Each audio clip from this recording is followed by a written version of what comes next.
Muy buenos días de parte de la Academia Centroamérica. Un gusto que nos acompañen en este segundo diálogo de este año, titulado El impacto de las políticas educativas en Costa Rica, tamaño del aula y contratación docente.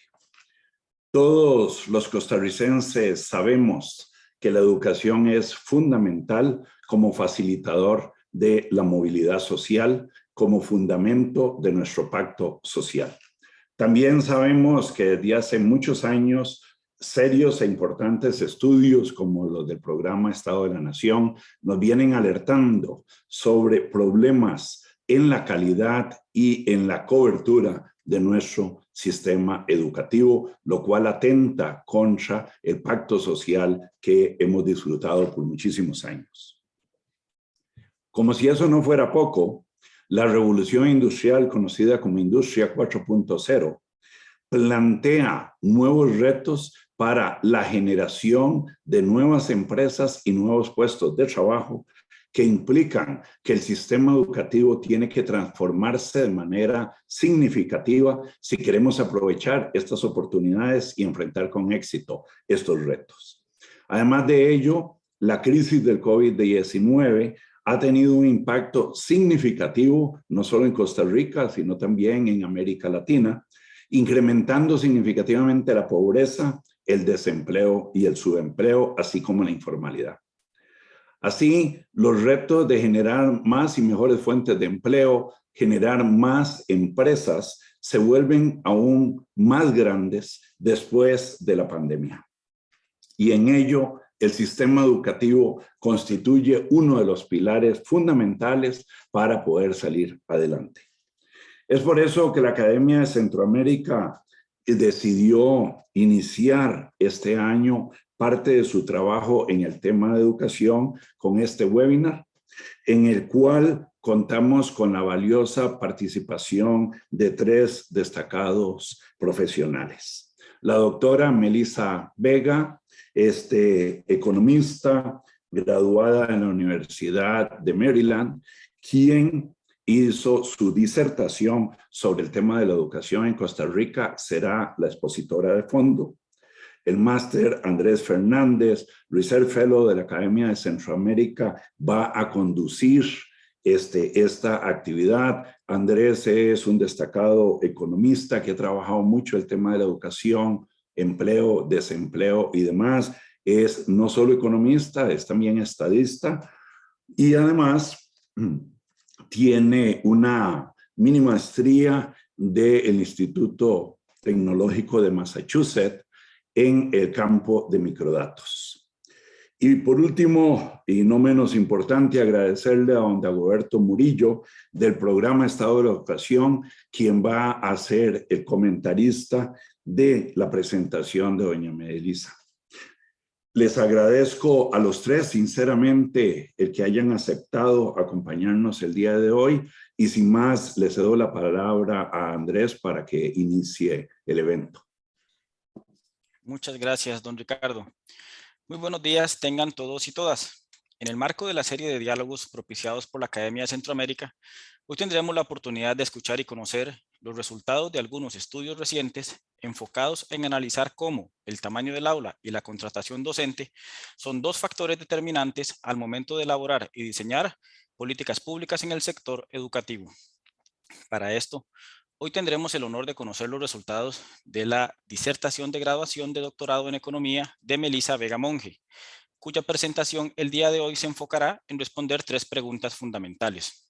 La primera, ¿cuál es el efecto del tamaño de las clases en la tasa de aprobación de los estudiantes de la educación secundaria? Segundo, ¿cuál es la relación entre asignar puestos en propiedad a docentes de educación primaria sobre el rendimiento académico de sus estudiantes? Y tercero, ¿cuál es la relación de retribuir con un mayor salario a los docentes sobre los resultados educativos? Escucharemos, por tanto, la presentación principal a cargo de Melissa Vega Monge.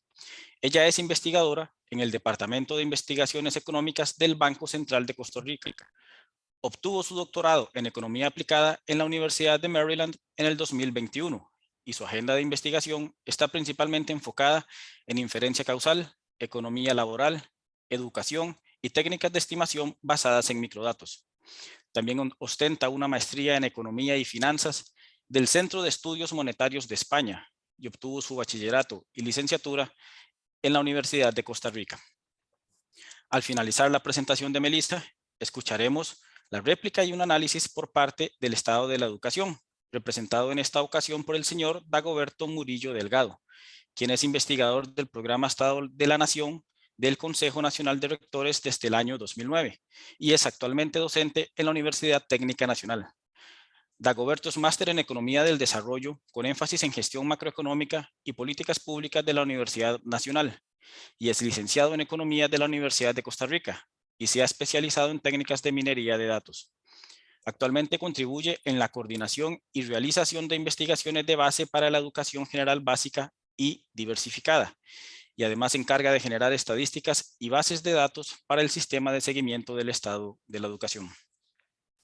Finalmente, agradecemos a toda la audiencia que se encuentra siguiendo esta presentación desde las distintas plataformas y les recordamos que al finalizar las presentaciones tendremos un espacio para la atención de consultas que pueden ser escritas directamente en la sección de comentarios o de preguntas y respuestas de la plataforma Zoom. Pues bueno, ahora sin más le cedo la palabra a la doctora en Economía, Melissa Vega Monge. Gracias, Andrés. Vamos a ver, voy a compartir mi presentación. Me avisan si pueden ver mi pantalla, si me pueden confirmar. Sí se ve, Melissa. Ok, perfecto. Entonces, bueno, primero que todo, estoy muy emocionada de estar acá. Quiero agradecer a la Academia de Centroamérica por esta oportunidad única de presentar mis resultados. Gracias a Andrés y a Dagoberto por sacar el tiempo de estar hoy acá y a Dagoberto por los comentarios que voy a recibir ahora más adelante.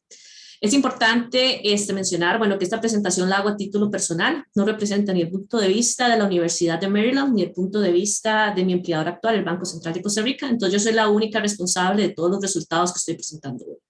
Pues mi tesis de doctorado estudia el impacto de políticas educativas en Costa Rica, y en particular se divide en dos grandes temas, el tamaño de aula y el tema de contratación docente. Okay.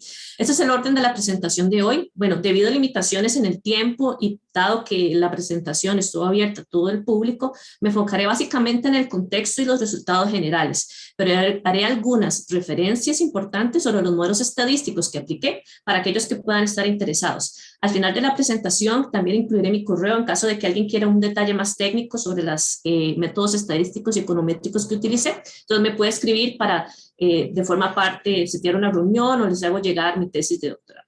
El tema 1 estudia el efecto de otorgar contratos permanentes sobre el desempeño estudiantil de los estudiantes, utilizando o tomando ventaja del sistema centralizado de reclutamiento docente de primaria que utiliza el servicio civil. Este tema está coautoreado con el profesor Eric Batistin. ¿Y por qué es importante? La literatura económica actual y de educación han encontrado que hay un vínculo débil entre las características observables como las que utiliza el servicio civil para otorgar puestos en propiedad y el valor agregado, que es una metodología que nos permite medir de forma estadística cuál es la contribución del profesor al rendimiento del aula.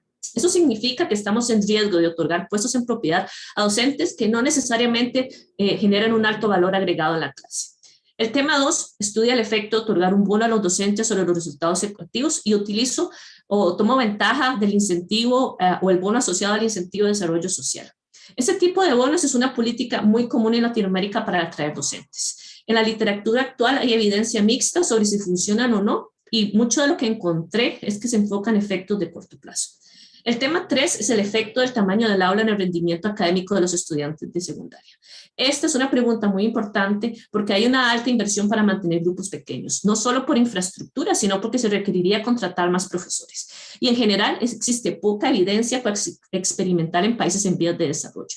Por cuasi experimental lo que quiero decir es que podemos encontrar muchos documentos que describen temas del tamaño de aula para Latinoamérica y otros en vías de desarrollo, pero no evidencia que permita definir un efecto causal de mantener aulas más pequeñas.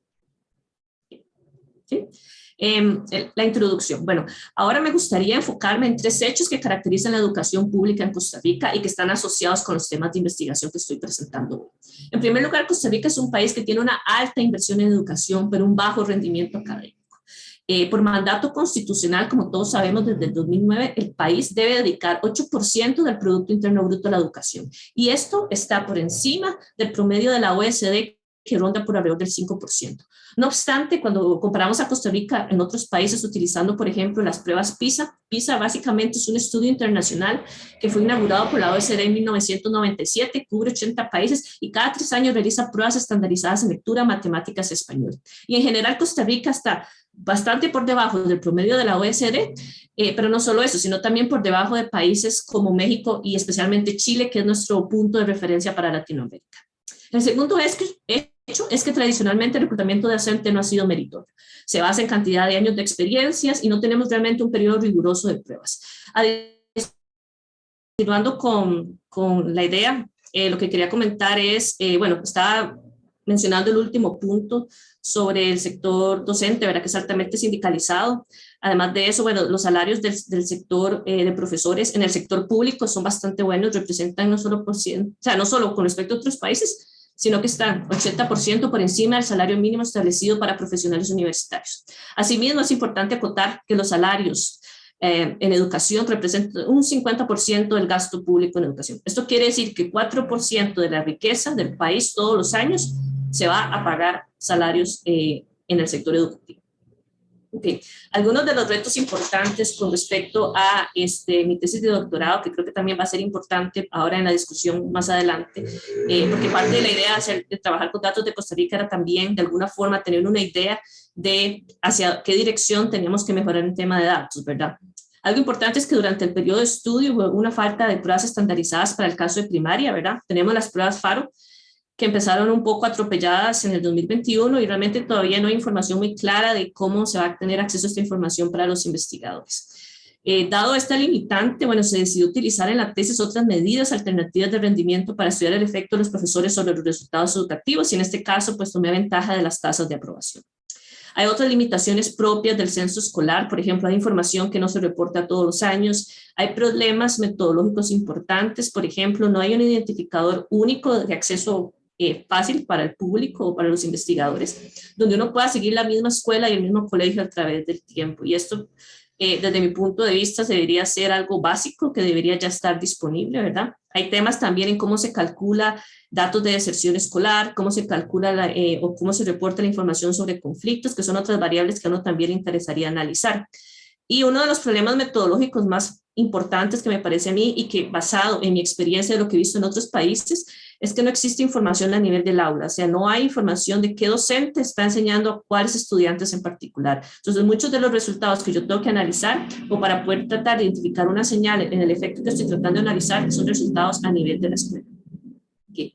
En relación con los datos que utilicé, voy a referirme a esto bastante rápido. Bueno, yo utilizo 4 campañas de reclutamiento del servicio civil que van del 2013, 2015, 2016 y 2017. Esto incluye información pública sobre preferencias, y esto quiere decir en qué distritos escolares los profesores aplicaron y a qué clases de puestos, las calificaciones que les dio el servicio civil y finalmente cuáles ofertas de trabajo fueron realizadas. Tengo aproximadamente 1,400 ofertas de trabajo y 6,000 aplicantes por campaña. Es importante acotar que para la investigación propiamente asociada al efecto de otorgar puestos en propiedad o contratos permanentes se utiliza solo la campaña del 2017 porque el Servicio Civil no mantuvo la información sobre preferencias para las campañas anteriores. En el caso del bono, sí utilizo toda la información de las 4 campañas que mencioné acá. Asimismo, utilizo información pública sobre salarios, censo escolar y características de los distritos escolares y administrativos donde estos profesores trabajan. En el caso del tamaño de aula, básicamente el 90% de la información que yo uso es censo escolar, información sobre matrícula, tasas de aprobación y número de secciones. Quiero referirme primero, ahora un par de minutos al sistema centralizado de reclutamiento, porque esto es fundamental para los 2 documentos de investigación de contratación docente y sé que tal vez todo el mundo no está familiarizado por cómo funciona. Entonces quiero dar una pincelada muy rápida de cómo funciona el proceso de contratación a través del servicio civil. En el caso de Costa Rica, el Ministerio de Educación Pública clasifica las escuelas según el número de matrícula total en 6 categorías que están indicadas en color azul. Asimismo, tenemos 2 clases de puestos, al menos de los cuales yo incluyo en mi análisis, los puestos de director y de profesor. En color amarillo, ustedes verán aquellos que están dentro de mi documento de investigación, que son los que utiliza el sistema centralizado del Servicio Civil. Entonces, tenemos 3 clases de puestos. Tenemos los profesores, Tenemos el profesor unidocente, que es el director y el profesor de la escuela pequeña, que tiene entre 1 y 30 estudiantes, y el director tipo 1, que son los directores que están asociados a escuelas que tienen entre 31 y 90 estudiantes. Y estos tres tipos de clases de puesto, no importa si es director, también en algunos casos tienen que dar clases. Okay. En relación con la línea de tiempo del proceso de reclutamiento, esto es una versión muy simplificada de cómo funciona, pero voy a dar una idea del proceso en general. En algún momento se abre o se empieza a crear un registro de aplicantes, y por aplicantes me quiero referir a docentes que quieren ser considerados para puestos en propiedad. Durante este proceso, los docentes reportan sus atestados profesionales, que básicamente son años de experiencia y títulos universitarios, y sus preferencias con respecto a qué puestos quieren aplicar y en qué distritos escolares quieren ser considerados. A partir de ahí, el Servicio Civil toma la información únicamente sobre educación y experiencia y reciben una nota, o sea, reciben una calificación. El Servicio Civil en algún momento, ¿verdad?, cierra la lista, hace un periodo para que los profesores revisen si hay reclamos, si hay dudas, etcétera. Y a partir de ahí, en algún momento, cuando ya la lista está lista y cerrada, el Servicio Civil recibe una lista de puestos vacantes para el siguiente año por parte del MED. Nadie que no esté en la lista va a poder ser considerado. El Servicio Civil luego lo que hace con esta lista de puestos vacantes es correr un algoritmo para seleccionar un aplicante por puesto vacante. Luego, cuando ya se selecciona un aplicante por puesto vacante, esos aplicantes reciben la oferta, creo que el MEP es el encargado de contactarlos y tienen un par de días para decidir si quieren aceptar el puesto en propiedad o no. Si el puesto es rechazado, es importante mencionar que no hay ningún costo, ni punitivo ni financiero, simplemente la persona regresa al registro de elegibles para el siguiente periodo y no hay ninguna sanción por rechazar un puesto que en algún momento eventualmente se pidió, ya que uno expresó una preferencia para ser considerado en ese distrito escolar. Aquellos puestos que son rechazados son son cubiertos el próximo año por medio de contratos temporales. ¿Okay? Entonces, las ofertas de trabajo funcionan o se dan por medio de 2 pasos. Y esta es la parte un poquito más técnica, pero les aseguro, no hay una sola ecuación, pero sí es importante para aquellos que estén interesados en cómo funciona el algoritmo que determina quién recibe la oferta. Entonces, en el paso 1, los aplicantes son seleccionados por medio de un algoritmo que se llama aceptación diferida con desempates no aleatorios. Este algoritmo es bastante sencillo, aunque el nombre suena un poco complicado. Básicamente lo que usa es la información sobre preferencias y calificaciones para determinar quién va a tener el puesto en propiedad. Y esos son los únicos 2 criterios de selección para determinar quiénes van a recibir las ofertas de trabajo.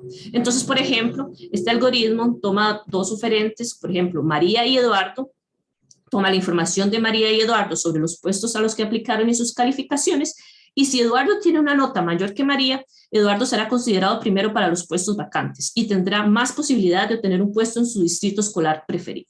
Entonces, básicamente es como, se genera una lista, ordeno los aplicantes de la nota más alta a la más baja y voy tratando de llenar las vacantes de arriba para abajo. ¿Okay?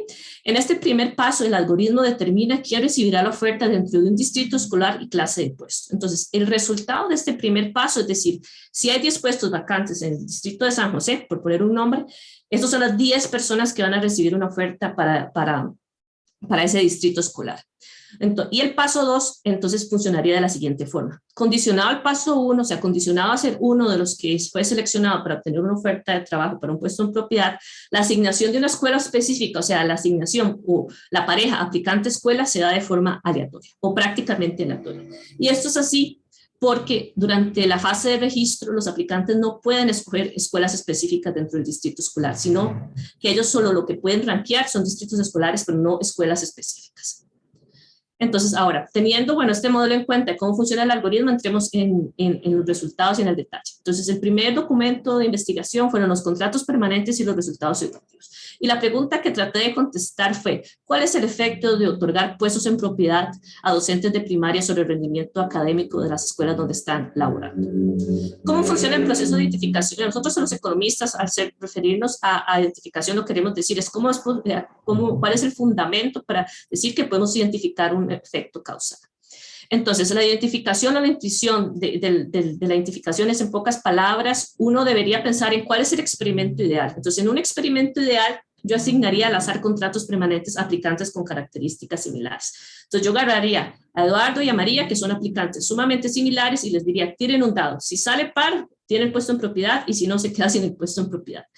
Claramente, en la práctica, ¿verdad?, sobre todo con puestos públicos, uno no puede hacer eso. Entonces han surgido técnicas novedosas que permiten crear grupos de tratamiento y de control artificiales. Voy a hacer un abuso de esta notación de tratamiento y control porque creo que es la forma más intuitiva de explicar cómo funciona la identificación, para analizar políticas públicas donde realmente no se puede correr un experimento al azar, como es el caso de contratación docente. Entonces lo que yo hago simplemente es utilizar un resultado que fue probado por Abu Daghli en 2019 y otros autores como John Angris, que es un profesor muy reconocido del Massachusetts Institute of Technology, que ellos prueban cómo yo puedo utilizar este algoritmo para generar variación cuasi experimental en las ofertas de trabajo. O sea, cómo puedo yo utilizar el algoritmo para construir de forma artificial un grupo de tratamiento y un grupo de control. Y la idea detrás de esto es que recordemos que existían dos criterios de selección. Primero, las preferencias que suben los aplicantes durante el proceso de registro y la de calificación que determina el orden de prioridad.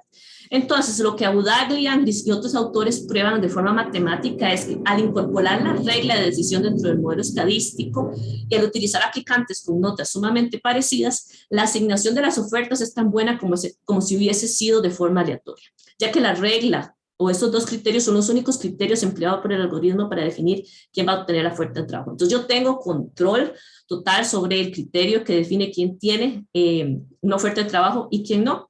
Y al incorporar esto en el modelo estadístico puedo tener asignaciones que son tan buenas como si hubiesen sido de forma aleatoria. Básicamente es como la intuición de la identificación en este modelo. Entonces, bueno, ustedes podrían decirme, bueno, matemáticamente está bien, creemos en la prueba estadística, pero bueno, ¿qué pasa con los datos de Costa Rica? ¿Realmente funcionará? Entonces, lo que hace uno para verificar si la estrategia de identificación que expliqué anteriormente funciona es realizar una prueba de balance. Entonces, básicamente, este gráfico representa una prueba para verificar que los grupos de tratamiento y de control son comparables. Los puntos lo que miden son la diferencia entre el grupo de tratamiento y de control, tanto diferentes características observables, como género, edad, nivel de educación, experiencia, entre otros. Los puntos rojos se estimaron sin ajustar el modelo estadístico, o sea, sin incluir la regla de decisión o aplicar la estrategia de identificación que Angris y los otros autores identificaron en el paper. Y como ven, si uno no incluye este criterio, realmente los dos grupos no son comparables. O sea, aquellos que reciben ofertas de trabajo tienden a ser mayores, tienden a tener más experiencia y reportar más ingresos anuales. En el caso de los puntos azules, es un modelo ajustado donde yo incorporo lo que estos autores propusieron en la técnica y lo que podemos concluir es que las diferencias entre el grupo de tratamiento y de control son estadísticamente cero. O sea, que los grupos son lo suficientemente parecidos como para que sirva uno como contrafactual del otro. Okay, veamos los resultados. Entonces, bueno, quiero disculparme porque bueno, algunos de los gráficos están en inglés porque los copié directamente de mi tesis, pero voy a explicarlos bien despacio para que me sigan. Entonces, lo primero que uno analiza o que a mí me interesó analizar fueron los salarios anuales. Y esto es porque uno querría ver si realmente dar un puesto en propiedad o no mejora la trayectoria de los ingresos de los profesores. Entonces, en este gráfico, en el eje vertical, tenemos los ingresos anuales expresados en miles de dólares estadounidenses del 2010. Y en el eje horizontal lo que tenemos son los periodos antes y después de que se dé la oferta de trabajo. La línea roja de alguna forma representa el promedio de lo que sería el grupo de control, o sea, aquellos que casi lograron un puesto en propiedad, pero no. Y la línea azul representaría la trayectoria de aquellos que sí se obtuvieron el puesto de propiedad en 2018. En general, lo que vemos es que la trayectoria de ingresos de los profesores con propiedad mejoró en ambos casos, pero fue mucho mejor fue mejor para aquellos que tuvieron puestos en propiedad. El año 2, el que está aquí al final, al margen derecho, representa el año de la pandemia. Y en este caso vemos cómo la diferencia se incrementa de casi $2,000 anuales, lo que representa una ganancia de casi 80% comparado con el salario de aquella persona que no obtuvo un puesto en propiedad en el 2018. Con base en esto, lo que podemos concluir es que los salarios, la trayectoria de salarios sí mejora para los profesores después de tener un puesto en propiedad. Ahora, ¿qué pasa con los resultados educativos? Entonces, ¿qué pasa sobre las tasas de aprobación? Como mencioné anteriormente, existen limitaciones importantes en los datos que no me permitían tener una medida de valor agregado directa para el caso de Costa Rica. Entonces, lo que hace uno es analizar cómo la llegada de un profesor con un puesto en propiedad afecta la tasa general de aprobación de la escuela donde él fue contratado. En el caso de mi muestra, ¿verdad? Es importante acotar que las escuelas que estoy utilizando son relativamente pequeñas, por lo que la llegada de un profesor con propiedad se traduce en un cambio significativo en la proporción de profesores con contratos permanentes. Y lo que podemos ver en estos resultados, ¿verdad? De nuevo, es un gráfico similar al anterior, es que En el primer año no se nota una diferencia, pero el segundo año, después de obtener el puesto en propiedad, las tasas de aprobación caen. Una posible explicación de por qué no hay un cambio significativo en el primer año es que el año cero es el año 2018, donde tuvimos una huelga de 3 meses, y me parece que el MEP también flexibilizó el criterio para aprobar estudiantes, ya que las escuelas estuvieron cerradas casi un tercio del año. El año siguiente, el 2019, sí nos permite tener un panorama un poco más normal, y en este caso sí vemos que caen las tasas de aprobación. Entonces, bueno, ¿cuáles son los mecanismos o los posibles mecanismos que nos gustaría analizar? Lo primero que nos gustaría saber es qué sucede a nivel de la escuela. Y hay un punto importante que hay que mencionar acá, y es que no hay un cambio en el número de docentes. El docente que llega con propiedad toma un puesto que anteriormente estaba cubierto por alguien con un contrato temporal. Esto quiere decir que el número relativo de docentes en propiedad en la escuela se incrementa, pero no así la proporción o el número de alumnos por profesor. Eso es importante porque este podría ser otro canal o otro mecanismo que podría explicar los resultados. Adicional a esto, yo hago un análisis a nivel de la escuela, utilizo un panel de escuelas para el periodo 2015 y 2019 y utilizo otra técnica estadística totalmente diferente que se llama datos de panel con efectos fijos para tratar de ver si obtengo la misma señal que obtuve con el gráfico anterior. Y lo que encuentro es que efectivamente hay una correlación negativa y estadísticamente significativa entre tener profesores con contratos permanentes y las tasas de aprobación de la escuela. Aunado a esto, también hago un análisis únicamente con escuelas rurales. Dado que no puedo aislar el valor agregado del profesor con sus alumnos, lo que hago es tratar de trabajar incluso con un grupo de escuelas todavía más pequeñas que tienen en promedio 3 docentes. Y encuentro resultados que son similares, ¿verdad? El efecto en la tasa de aprobación se vuelve negativo después de 2 años de haber otorgado la propiedad. Ahora, ¿qué puede explicar esto? Tenemos 2 posibles explicaciones. Una es, o los profesores se esfuerzan menos o se vuelven más estrictos después de obtener un puesto en propiedad. Si uno analiza el contexto de Costa Rica, es un contexto donde hay poco riesgo de despido. Eso quiere decir que los incentivos, más allá de la motivación intrínseca que tenga el profesor, son bastante bajos. Entonces, en una segunda etapa, o como parte de mi agenda de investigación a futuro, estoy haciendo un análisis preliminar con variables de involucramiento, que lo que quiere decir esto es, de alguna forma, medir qué tan asociado o qué tan involucrado está el profesor con la escuela. Esto incluye, no sé, si está participando en comités, si han existido quejas de padres de familia o incluso medidas de ausentismo. El análisis preliminar que tengo, que llevo 15 días trabajando en él, apunta a que la teoría más fuerte sería que hay un menor esfuerzo luego de obtener un puesto en propiedad. ¿Okay? Y con eso cierro el capítulo de contratación docente. Ahora nos vamos a mover al tema del pago del bono y los resultados educativos. En este caso, lo que yo quiero analizar es cuál es el efecto de pagarle más a los docentes sobre los resultados educativos. Entonces, anteriormente recuerden que mi grupo de tratamiento era gente con propiedad versus gente que no obtuvo la propiedad en 2018. En este caso, voy a referirme a esto más adelante, el grupo de tratamiento y de control son un poco diferentes. Entonces, primero voy a explicar un poco cómo funciona el tema de salarios y bonos en Costa Rica. Este bono, bueno, fue introducido en Costa Rica para atraer docentes mejor preparados a los distritos con menor desarrollo. Representa entre un 6 y un 7.5% del pago anual. O sea, básicamente es casi un salario adicional y se paga una vez al año como proporción del salario mensual usual. Este bono depende del distrito administrativo y no del distrito escolar, y esto es sumamente importante y ya vamos a ver por qué en el siguiente slide. El índice de desarrollo social define que los distritos tienen un nivel de desarrollo socioeconómico alto, medio, bajo o muy bajo, pero únicamente docentes en distritos con bajo y muy bajo nivel de desarrollo económico reciben el bono.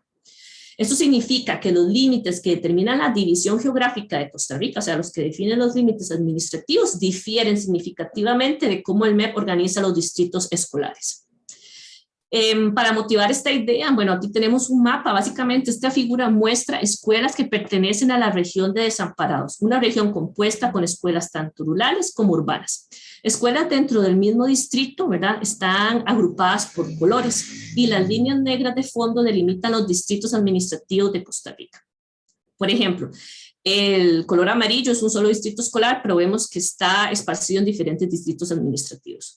Las cruces indican las escuelas que pagan bono y los puntos representan escuelas donde el bono no se paga. Por ejemplo, tenemos 28 escuelas marcadas en amarillo que pertenecen al mismo distrito escolar, pero están esparcidas en 10 distritos administrativos diferentes y solo 11 de ellas pagan el bono. ¿Y por qué esto es importante para mi estrategia de identificación?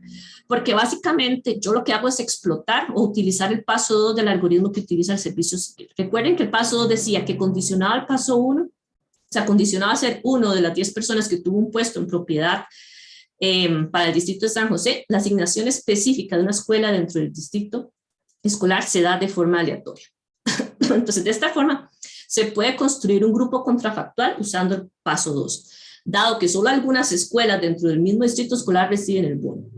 ¿Esto qué quiere decir? Que a diferencia de la investigación sobre contratos permanentes, en este caso sería un caso donde tanto María y Eduardo reciben una oferta de trabajo, pero María tuvo la suerte de terminar en una escuela donde pagaba el bono y Eduardo no. ¿Okay? Entonces, esos son los dos grupos que voy a comparar. No voy a detenerme en el tema de balance, porque ya expliqué más o menos cómo funciona la lógica de la prueba, pero se hace una prueba de balance también en este documento de investigación y no se observan diferencias en las características observables de los aplicantes. Entonces, veamos los resultados. Básicamente, este gráfico muestra las diferencias entre el grupo de tratamiento y de control a través del tiempo. El eje horizontal hace referencia a los periodos antes y después de recibir una oferta anual real en miles de dólares estadounidenses del 2010. Los coeficientes acá lo que miden es la diferencia entre el grupo de tratamiento y control. Y lo que podemos ver es que la tendencia es idéntica para ambos grupos antes de recibir la oferta. O sea, la oferta pasa en algún punto entre -1 y 0. Entonces, en rojo, lo que podemos ver es que las diferencias no son diferentes de 0. Las áreas en rojo y en celeste, pero no hacen referencia a intervalos de confianza del 95%. Entonces, como mencioné anteriormente, vemos que antes de recibir el tratamiento, tanto el grupo de control como el grupo de tratamiento no muestran diferencias significativas. Pero luego se observa que el grupo de tratamiento gana de forma consistente aproximadamente $1,100 más en los últimos 5 años. Entonces, esto lo que significaría es que María, después de recibir una oferta que paga el bono, ganaría a través de los siguientes 5 años $1,000 más que Eduardo, que no obtuvo una oferta con bono. Adicional a esto, yo hago un análisis de movilidad vertical. Entonces, me interesaría saber si no solo mejora la trayectoria de ingresos de los profesores, sino también los chances de incrementar sus probabilidades de hacer carrera, o sea, de tomar ascensos, por decirlo de alguna forma. En este caso, lo que podemos ver es que el balance se ve bien, o sea, las zonas en rojo no se distinguen de 0, lo que indica que el grupo de tratamiento y de control son comparables antes de que se den las ofertas con o sin bono. Pero en este caso, María, que fue la que terminó con una oferta con bono, tiene una probabilidad 5% más alta a través del tiempo de obtener un puesto como directora a futuro con respecto a Eduardo, que no obtuvo una oferta sin bono. Entonces, no solo se mejoran los ingresos, sino que la movilidad vertical también se ve mejorada por el hecho de que esta oferta tiene un ingreso mayor. Con respecto a las tasas de aprobación, ¿verdad? Vuelvo a mencionar, los mismos problemas metodológicos de la tesis anterior los tuve acá. Entonces, de nuevo, lo que hago es limitarme a analizar cómo las tasas de aprobación cambian en las escuelas donde estos profesores fueron contratados. Y aquí sí encuentro algo muy interesante. En lugar de lo que vimos anteriormente con el documento de contratación docente y contratos permanentes, en este caso pareciera que las tasas de aprobación van para en los lugares donde estos profesores llegan con un puesto de propiedad y con el bono. Dado que este resultado me llamó la atención, traté de hacer un análisis con tasas de deserción y observo lo mismo, ¿verdad? Al subir, después de obtener el puesto de propiedad con el bono, las tasas de aprobación suben y las tasas de deserción cambian. Uno podría pensar, ¿verdad?, que hasta cierto punto esto es mecánico, ¿verdad? Al subir las tasas de aprobación, pues tenemos más estudiantes y así. Por esto es necesario también en este estudio profundizar en otras variables de involucramiento, que es similar a la agenda que mencioné anteriormente, ¿verdad?, para tratar de explicar qué fenómeno nos indicaría que el hecho de pagar un poco más a los profesores sí se traduce en un mejor resultado educativo. Ahora, ¿cuáles son los mecanismos, verdad? Hay varios mecanismos que se pueden analizar acá, voy a hacer referencia a 2.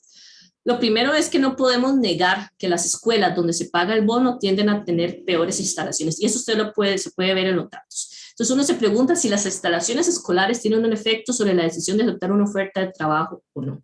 ¿Y por qué eso es importante?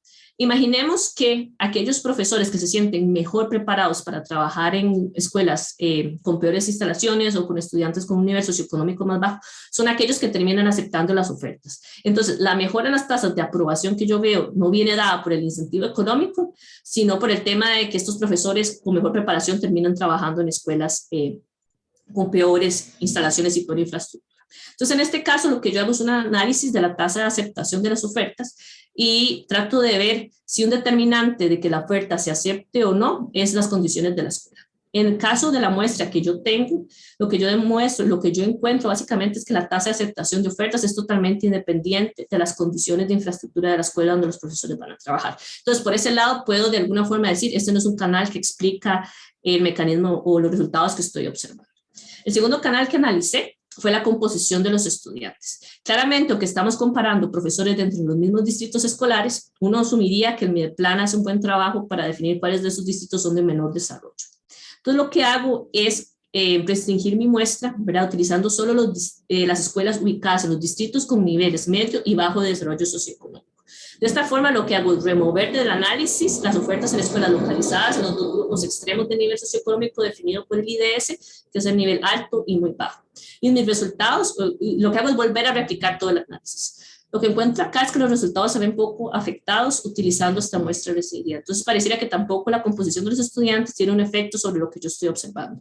Y en todo caso, si uno lo pensara con más detalle, uno más bien esperaría que aquellos que van a trabajar en escuelas con bonos tuvieran resultados educativos peores, ¿verdad? Yo lo que aquí encuentro es un efecto opuesto. Bien, y ya con esto cierro con este tema.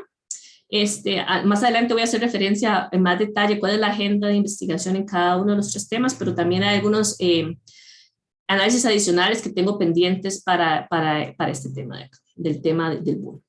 Finalmente me voy a referir al tamaño de aula y lo que yo quiero de alguna forma es medir cuál es el efecto del tamaño de aula en la tasa de aprobación de los estudiantes de secundaria. Quiero dar un poco de contexto de cómo se ha determinado el tamaño del aula para Costa Rica. Esto no es un tema reciente, viene desde 1965, ¿verdad? El primer intento de establecer una regla para definir cómo se conformaban los grupos o el tamaño de los grupos viene desde 1975, donde se establece un límite máximo de 35 estudiantes y un límite mínimo de 15. Pero esta regla que de 1965 era bastante escueta, o sea, simplemente era una línea y parece que había muchos problemas en su interpretación. Después tenemos que llega la huelga de docentes del 2018, que tiene un alto componente salarial, pero tal vez a mucha gente le pasó inadvertido esto. Hubieron otras preocupaciones sindicales que se negociaron durante esta huelga y la aplicación de la regla para determinar el tamaño del aula fue una de ellas. A partir de lo que se conversa en esta huelga del 2018, hay una reforma que sale en 2012, donde se determina el número de clases permitidas usando la matrícula por grado como referencia. Entonces se establece de nuevo un límite máximo de 35 y un límite mínimo de 15 o de 20 dependiendo de si la matrícula por grado era mayor o menor de 60. Hay una excepción importante que indica la regla, ¿verdad? Que siempre va a permitirse abrir un aula para aquellos grados con menos de 15 estudiantes para asegurar el acceso a la educación pública a todos. Y más recientemente, no sé si todos están informados de esta parte, pero hubo una reforma propuesta en el 2022 que proponía elevar el número mínimo de estudiantes. Creo que prácticamente ya estaba en firme y en algún momento se expresó descontento por parte de los sindicatos y fue suspendida por el MEP. Entonces se trató de implementar este año, pero al final me parece que se echaron para atrás. Entonces, con esto lo que quiero decir es que parece que es un tema que para los próximos años va a seguir siendo relevante, ¿verdad? Sobre todo con la parte del cambio demográfico y que cada vez posiblemente vamos a tener menos estudiantes en el aula. Entonces, ¿cómo funciona la determinación del tamaño del aula? Básicamente esta figura es una forma de ilustrar cómo funciona la regla de decisión del MEP. En el eje vertical tenemos el número de aulas permitidas y en el eje horizontal tenemos la matrícula por grado. Entonces, por ejemplo, si un estudiante está en primer grado, si un estudiante está matriculado en primer grado y solo hay 29 estudiantes, solo se puede abrir un grupo. Pero si hay 30, hay 2 opciones. O se abre un grupo o se abren 2. Esto significa que es más probable estar en una clase pequeña si la matrícula es 30 versus si la matrícula es 29, porque con 29 no hay forma, hay que abrir un solo grupo, pero con 30 la escuela tiene la opción de dividirlo en 2 grupos. Esto básicamente lo que hace es generar una forma sencilla de comparar escuelas que tengan matrícula de grado parecida y de alguna forma uno construye un grupo de tratamiento y de control con esta idea. Entonces básicamente me baso en lo que propuso Angris y Lavi de 1999, que la técnica se llama regresión discontinua, que es equivalente a utilizar la regla de decisión como una variable instrumental, digamos, esos son los nombres técnicos de la estimación. Pero básicamente lo que esto explica es que los cambios en el número de aulas permitido por la regla establece una relación no lineal, o sea, establece unos brincos entre la matrícula por grado y el tamaño de aula. Entonces, en estos brincos es que yo puedo comparar escuelas parecidas alrededor de estos puntos donde se genera la discontinuidad. ¿Okay? Las variables de interés en este caso, básicamente, fueron, de nuevo, las tasas de aprobación. Me enfoqué en séptimo y en décimo grado porque son los primeros ciclos, los primeros niveles del tercer ciclo de educación diversificada. Entonces, tengo más confianza de que la regla realmente se aplicó. Y adicionalmente hago un intento de utilizar tasas de graduación, que es una variable que yo construí con información pública del MEP sobre quién ostenta un título de bachillerato y quién no. Y hice un intento de utilizar pruebas estandarizadas de bachillerato. ¿Por qué las pruebas estandarizadas de bachillerato podrían no ser útiles? Una de las limitaciones importantes para las pruebas de bachillerato, al menos en un estudio de tamaño de clase, es que no todo el mundo es permitido, o sea, no todo el mundo se le permite hacer las pruebas de bachillerato.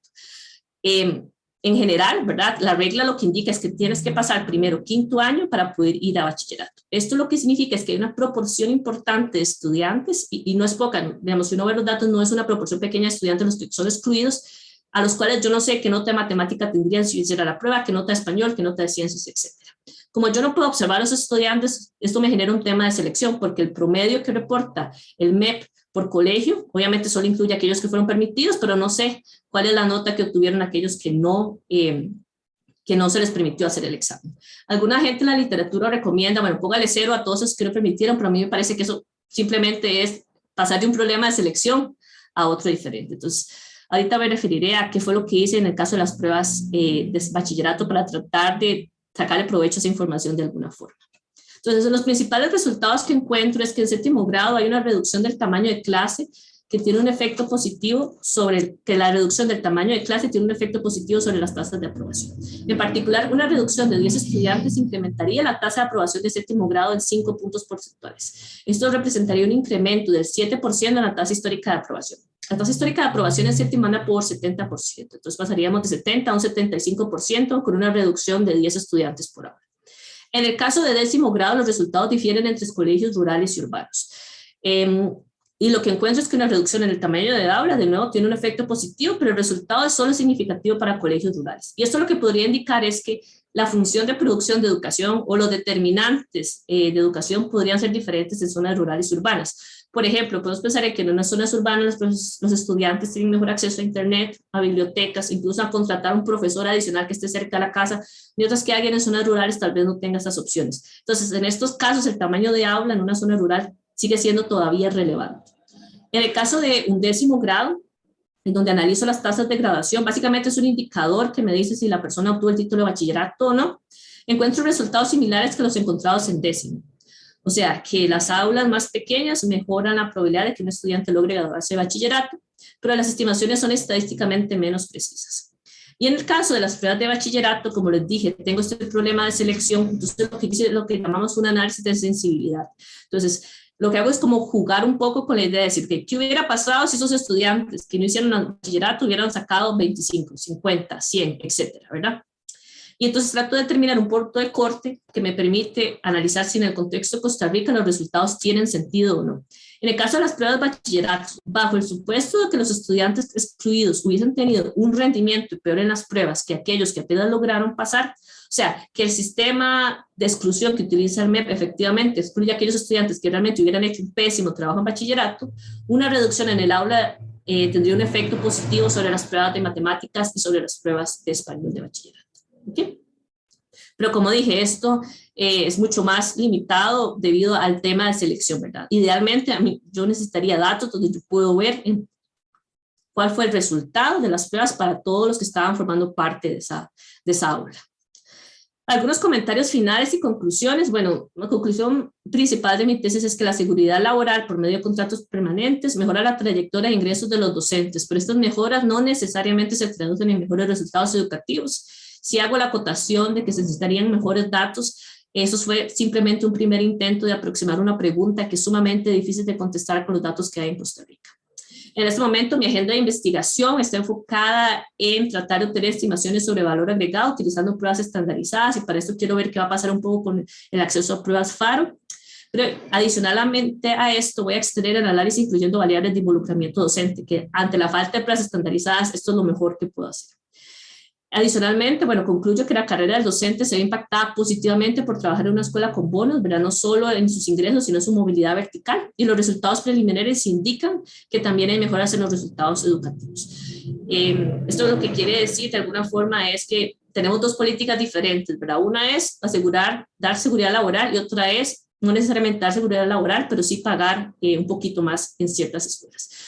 El análisis en este caso también se va a tratar de extender a variables de involucramiento docente y tal vez en algún momento con datos dentro de 5 años, ¿verdad? Puede ser disponibles, replicar esto con pruebas estandarizadas.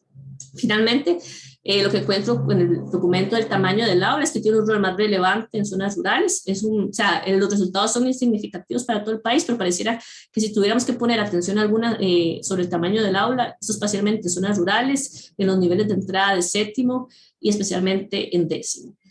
Algo importante y una agenda de investigación para el tamaño de aula es medir efectos de largo plazo. Y hay muy poca literatura que hace esto. ¿Y por qué medir efectos de largo plazo es importante? Bueno, el hecho de que los estudiantes salgan bien en los exámenes no significaría nada si al final esto no se traduce a que vayan a la universidad, a que tengan un título universitario, a que mejoren sus ingresos y a que sean más productivos para el país. Entonces, realmente la pregunta relevante en políticas como estas tiene que ver con efectos de largo plazo. Y para eso necesitamos seguir a las mismas personas a través del tiempo para poder medir si estas políticas públicas funcionan o no. Y ya, este es el último slide que tengo. Nada más quiero hacer referencia a cómo cambiar las reglas del juego para hacer investigación en Costa Rica. Yo creo que lo primero que los investigadores en educación tenemos que hacer es tratar de, y los hacedores de política pública también, es tratar de identificar cuáles son las preguntas importantes que todavía no se han contestado en relación con la educación costarricense. Y a partir de ahí tenemos que tener una discusión muy abierta y transparente sobre qué métodos y datos me permitirían contestar estas preguntas. Digamos, en el caso de mi tesis, yo empezaría pruebas estandarizadas, información donde yo sepa qué docente está enseñando qué estudiantes y mejores metodologías del censo escolar, para empezar. Pero si realmente quisiéramos ser ambiciosos y si realmente quisiéramos cambiar las reglas del juego, deberíamos tener políticas públicas con criterio técnico basado en ensayos controlados aleatorios. Entonces, lo que yo tengo aquí son técnicas que tratan de aproximar un experimento, pero si realmente quisiéramos, ¿verdad?, tener lo que está en la frontera del conocimiento para analizar política pública, lo que deberíamos tener son experimentos, o sea, ensayos controlados aleatorios, donde yo efectivamente de forma aleatoria construyo un grupo de tratamiento de control para tratar de seguirlos a través del tiempo y ver, por ejemplo, no sé, queremos implementar educación financiera. Antes de hacer esta inversión enorme, ¿por qué no hacemos un ensayo, un experimento donde algunas escuelas reciben educación financiera, otras no, e incluso podemos probar diferentes metodologías para ver cuál funciona mejor? Y a partir de ahí definir si realmente es una política pública que queremos expandir a todo el país o no. Creo que estamos todavía lejos de llegar a algo como esto, pero si pudiera escribir la carta de Navidad a Santa Claus para hacer investigación, pues esto es a donde deberíamos orientarnos actualmente. Ok, muchas gracias, eso es todo. Les dejo mi correo aquí por si les gustaría tener más detalle técnico sobre las metodologías y los métodos econométricos que utilicé. Muchas gracias y perdón por la interrupción con el internet. Muchas gracias, Melissa, más bien por tu presentación. Realmente estuvo muy interesante. Aporta mucha información útil para evaluación de algunas políticas que han sido diseñadas y ya implementadas en el sistema educativo público y que no necesariamente son evaluadas de forma correcta. Le voy a ceder la palabra acá a nuestro compañero Dagoberto Murillo para que haga una réplica, algunos comentarios al respecto de lo que Melissa acaba de exponer. Adelante, Dagoberto. Buenos días. Bueno, primero agradecer a la Academia de Centroamérica por abrir este espacio para conversar sobre esos temas tan relevantes para el país.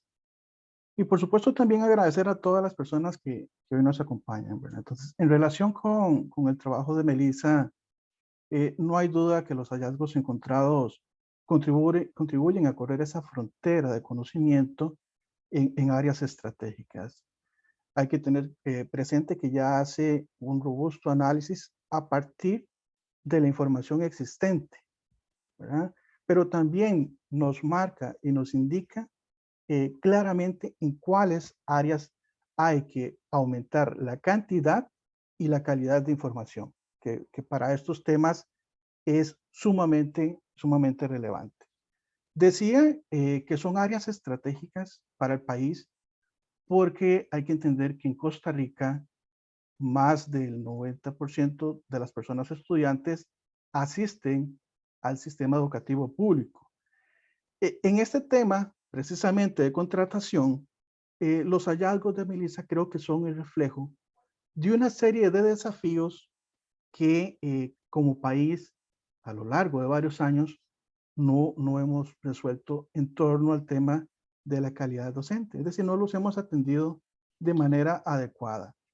Ya diversas ediciones del informe Estado de la Educación, por ejemplo, han documentado desde la ausencia de filtros para el ingreso a la carrera de educación en las universidades, inexistencia de perfiles de salida de estas carreras. Hoy ya tenemos un avance con el tema del Marco Nacional de Cualificaciones, pero bueno, todavía queda un desafío muy amplio que es el tema de esa implementación. También ha señalado que existen débiles mecanismos de reclutamiento, selección, contratación, permanencia y evaluación docente. Creo que si nos enfocamos en ese primer tema de los contratos permanentes, vamos a caer en este conjunto de debilidades. Muchos de estos temas están documentados en el estudio Costa Rica, el estado de las políticas públicas docentes, que se publicó en el 2018. Pero la conclusión central a la cual llegaban esos análisis es que estos mecanismos no favorecen el logro de los objetivos nacionales de mejora educativa. Yo creo que aquí es donde tenemos que poner el dedo, digamos, tenemos que enfocarnos en políticas que efectivamente contribuyan a mejorar el logro de los aprendizajes. Sabemos que hay distintos grupos de interés que han generado que a veces estos cambios no se den de manera acelerada. Y para plantear esto, por ejemplo, desde el año 2005, con el primer informe Estado de la Educación, ya se hablaba de la necesidad de actualizar, por ejemplo, la ley de carrera docente del año 1970, que es la que hoy rige todavía el sistema de contratación. Y en aquel momento también se hablaba, ahora que estábamos hablando del IDS, por ejemplo, de crear mecanismos de incentivos basados justamente en el desempeño de las y los docentes. Mecanismos que hoy, o a la fecha, todavía no existen. Veamos, por ejemplo, el caso del IDS, responde a un tema más territorial, más de que los docentes vayan a zonas donde otros no quieren ir, pero bueno, ese tema lo vamos a ver un poquito más adelante. Entonces, quería señalar esta dificultad para generar cambios. Veamos otro ejemplo. En el 2012, la Sala Cuarta aprueba el voto 7.163, por ejemplo. Y ahí establecía la necesidad de evaluar razonamiento verbal, razonamiento numérico o abstracto, pero también los conocimientos científicos atinentes a los puestos. Estamos hablando de 2012. No obstante, hasta el 2020 se aprueba la ley 9.831, donde se establece el examen de idoneidad. ¿Verdad? Que uno esperaría que ahí vengan a mejorar esos procesos de reclutamiento que mencionaba Melissa y que claramente los presentó en aquel diagrama de manera muy sintética. Aquí también quisiera reseñar el trabajo realizado por Valeria Lentini, economista, investigadora asociada del Estado de la Educación. Ella analizó el perfil de los docentes en secundaria y aquellos factores que influyen en la preferencia de ir a ciertas zonas. Y aquí lo que encontraba ella era que ese sistema de contratación, por ejemplo, generaba que aquellos colegios con mayores necesidades no recibieran precisamente los docentes con las mejores cualidades y las mejores competencias, ¿verdad? Es decir, tenemos un sistema donde, desgraciadamente, tenemos que decirlo así, hay plazas que se nombran por inopia, o sea, donde nadie quiere ir a trabajar, ¿verdad? Eso no garantiza que estén llegando a ocupar los puestos las personas idóneas. Y probablemente cuando llegan, lo hacen pensando en que van a asumir el puesto de una forma temporal. Y eso pasa con el tema de las propiedades. Acepto ir a un centro educativo rural en propiedad, pero con la esperanza de en los próximos años solicitar ya sea una permuta o un traslado. Entonces, ahí también como país tenemos un gran desafío, que es cómo retener el talento humano una vez que se ha contratado. Hay también una necesidad importante de tener contratos diferenciados para tratar de llevar a ese tipo docente con cualidades ya determinadas y comprobadas de excelencia a esos centros educativos que más lo requieren. Entonces, estamos hablando de incentivos que se vuelven atractivos. En ese estudio de Valeria Lentini, por ejemplo, ella señala que el incentivo más preferido, para ponerlo en esos términos, era un bono del 50% del salario. Eso incrementaba 2 veces la probabilidad de que una persona estuviera dispuesta a trasladarse. Habían otros, por ejemplo, el acompañamiento con pares, la existencia de vivienda, viáticos, que no tenían un peso tan relevante. Entonces nos hace cuestionarnos si en el marco en el cual estamos hoy, en medio de una crisis fiscal, ese tipo de alternativas son posibles. Claramente diríamos no. No teníamos esa posibilidad de darles un tracto mayor a forma de incentivo para que ellos decidan trasladarse. En síntesis, nada más quisiera decir en relación con este tema de la contratación, que de no avanzar en esas áreas estratégicas que ya se han posicionado desde hace bastantes años en Costa Rica, difícilmente vamos a observar resultados distintos a los que encuentra Melissa. Hay toda una serie de elementos ahí que confluyen, sin dejar de lado, por supuesto, el tema de las condiciones y los ambientes de aprendizaje en el aula, que también han sido explorados en otras ediciones del informe. Es decir, Dagoberto Murillo puede ser un excelente docente en gran área metropolitana, con todas las condiciones, pero me llevan a un centro educativo rural, donde las condiciones de infraestructura de repente no son las adecuadas y de repente ya mi rendimiento no sea el mismo. De ahí la necesidad también de contar con un mecanismo de acompañamiento al docente, un acompañamiento que sea distinto, que se aleje de las capacitaciones tradicionales que hemos tenido durante tantos años, ¿verdad? Entonces hay que avanzar en esos temas. El segundo tema, y no menos relevante, al cual me voy a referir, es el tamaño de las aulas. Desde el 2008, el informe ha sido insistente en la necesidad de que el tema de la transición demográfica se gestionara de manera adecuada para no caer, por ejemplo, en las situaciones que se generaron a principios de este año, donde había incertidumbre, porque a raíz de una menor cantidad de personas estudiantes en las aulas, se pensaba en la necesidad de incrementar el tamaño de los grupos, ¿verdad? Entonces, hay un tema demográfico y desde aquel momento se planteaba que iba a haber una presión menor en los centros educativos de primaria, pero existían retos mayúsculos en la cobertura del preescolar y en secundaria. Es decir, teníamos problemas que no habíamos terminado de resolver. Y de ahí entonces decíamos, ojo, estamos teniendo una menor cantidad de estudiantes, menor matrícula, pero, por ejemplo, en la misma primaria, muchos de los estudiantes van y no reciben el currículo completo, empezando por ahí, ¿verdad? Reciben, bueno, van a centros educativos con doble jornada, lo cual implica dejar de recibir algunas asignaturas importantes. Efectivamente, menos niños y niñas, decíamos, quita presión sobre la primaria, pero no necesariamente sobre la secundaria. En la secundaria teníamos una situación donde estamos perdiendo rápidamente a los chicos en séptimo, octavo y noveno, un alto desgranamiento, para luego intentar recuperarlos en modalidades creadas para jóvenes y adultos, que como han evidenciado estudios de la Contraloría y del mismo Estado de la Educación, de repente tienen limitaciones importantes para ofrecer una educación de calidad.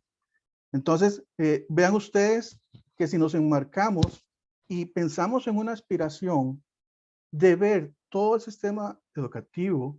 Voy a hablar de preuniversitario, porque realmente hablo de preescolar, educación general básica y diversificada. Como un todo, uno debería pensarlo como un sistema sin discontinuidades.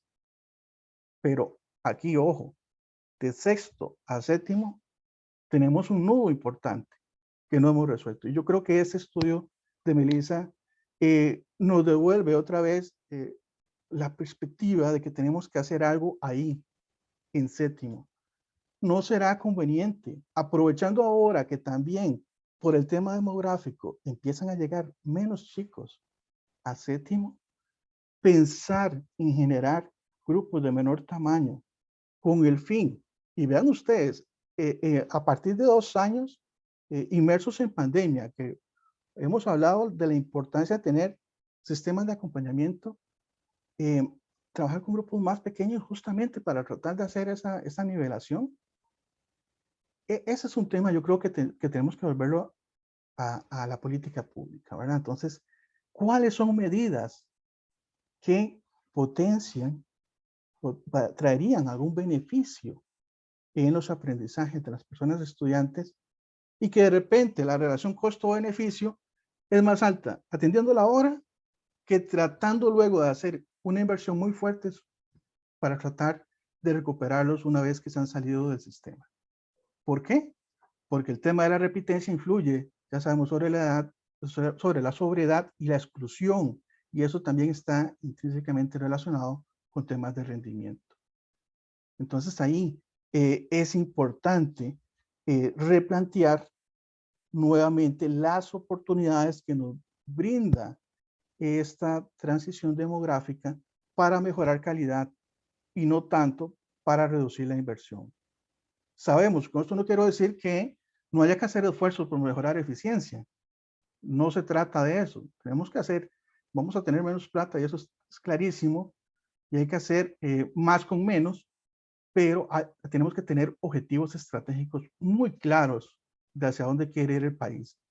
Entonces, repensar si este es el momento adecuado para que en séptimo año se empiecen trabajando con grupos de menor tamaño, tratando de prevenir ese desgranamiento que se origina ahí, yo creo que va a ser fundamental y romperíamos con un nudo duro que tiene nuestro sistema educativo. Ahora, ¿qué hay que entender? Hay que entender también lo que esto implica, los resultados que como país tenemos. Hablaba del fin de un bono demográfico. O sea, eso quiere decir que vamos a tener menos chicos, pero una población adulta creciente, y de ahí que nosotros requerimos en los próximos años hacer un esfuerzo extraordinario para que esta población que se está egresando de la secundaria tenga las competencias adecuadas para insertarse de manera exitosa en la sociedad del conocimiento. Pero ojo, solo el 60% lo está terminando y muchos con problemas ya detectados en las competencias matemáticas, lectoras y en las competencias científicas. Entonces tenemos que también replantearnos el desafío que eso implica en este momento histórico. Es decir, tenemos una crisis que ya hemos dicho que no solo viene de la situación del COVID, también viene de esos problemas que dejamos de resolver, pero estamos en un contexto histórico donde necesitamos que hoy más personas, estudiantes, logren finalizar la secundaria, pero una secundaria de calidad. Yo lo dejaría por el momento por acá para dar espacio a las demás intervenciones. Gracias, Dagoberto. Muy interesante tu intervención. Pasamos ahora a la sección de preguntas que están haciendo desde la audiencia. Yo quisiera iniciar con una dirigida a Melissa. Y es básicamente, Melissa, si te pudieras referir un poco de forma más específica a cómo aplicarías de forma pragmática o cómo recomendaría la aplicación de algunos de los resultados que nos han mostrado el día de hoy. Y en particular, ¿cuál es la potencia que tienen los resultados que nos han mostrado hoy, dadas las muestras que has estado utilizando? Nos hablabas que basaste mucho los análisis en las escuelas que son un poco más pequeñas, quedaron un poco más de lado las que son más grandes, entonces pareciera que las políticas que se pudieran implementar no serían aplicadas de forma universal a lo largo de todo el territorio, si pudieras referirte al respecto. Sí, muchas gracias. Creo que como bien indicaba Dagoberto, me parece que todo se devuelve a un tema de entender cómo funcionan, ¿verdad?, los incentivos en contratación docente, ¿verdad? Si dar un puesto en propiedad, o sea, no estoy en contra per se de que existan contratos permanentes, pero siempre y cuando existan los incentivos para que se ejerza el esfuerzo deseado, ¿verdad? Entonces, en este caso, lo que me parece es que mis dos papers de contratación docente lo que devuelven es una discusión fundamental de regresar a entender de cómo generar incentivos para que los profesores que contratamos ejerzan pues un mayor esfuerzo o ejerzan un mejor trabajo después de obtener un puesto de propiedad o, por ejemplo, como decía Dagoberto, un incentivo basado en el rendimiento de los estudiantes o en resultados de pruebas estandarizadas, etcétera. Me parece que por ahí entonces hay que devolvernos a la parte fundamental de la parte de incentivos. Y en el tema de contratación propiamente, sí, pues como les mencionaba anteriormente, variables como experiencia y educación han empezado a tener un vínculo débil con el valor agregado que dan los profesores, entonces ahí requeriríamos de un planteamiento mucho más importante de pruebas de unidad, que espero que, bueno, que se lleguen a implementar en algún momento y que estas pruebas no sean una sola vez en la vida. Yo pensaría en un mecanismo donde cada cierta cantidad de años los profesores puedan ser de alguna forma evaluados en su conocimiento. En el caso del tamaño de aula, me parece que tal vez lo relevante de mis resultados es pensar en una estrategia que sea diferenciada para cada uno de los niveles, como también mencionó Dagoberto. Uno de los problemas que tiene Costa Rica en general con el diseño de políticas públicas es que para todos tiene que ser como igual, ¿verdad? Cuesta mucho implementar estrategias heterogéneas, pero hay claramente niveles como séptimo y décimo donde hay brincos importantes en la curva de aprendizaje y donde tal vez sería importante replantearnos únicamente en esos niveles, mantener aulas más pequeñas versus los otros niveles de nivel educativo. En el caso perdón, y en el caso de lo que me preguntaste, sí, efectivamente tuve que restringirme a una muestra más pequeña. Los resultados, digamos, si la pregunta es si los resultados que encontré son estadísticamente significativos y diferentes de cero, sí, o sea, a pesar de que la muestra es pequeña, la mayoría de los resultados que encuentro sí son diferentes, estadísticamente diferentes de cero. La validez externa ya queda como una pregunta abierta. O sea, lo que quiero decir con esto es que el efecto causal que encontré sí existe. Ahora, si esto sirve para hacer una implementación más global, pues en este caso, dado que no pude utilizar escuelas un poco más grandes, pues sí hay una discusión abierta sobre qué tan válido sería para este tipo de escuelas. Mi recomendación en este caso sería más bien devolvernos a ver, ¿verdad? Devolvernos a ver cómo podemos obtener información de cómo el docente y el alumno están conectados, ¿verdad? Información de qué específicas, niveles y qué aulas enseña el profesor para poder tener una mejor medida de valor agregado y tratar de replicar estos resultados a nivel nacional. Exacto, exacto. Gracias, Melissa. Sí, me refería especialmente al tema de la validez externa.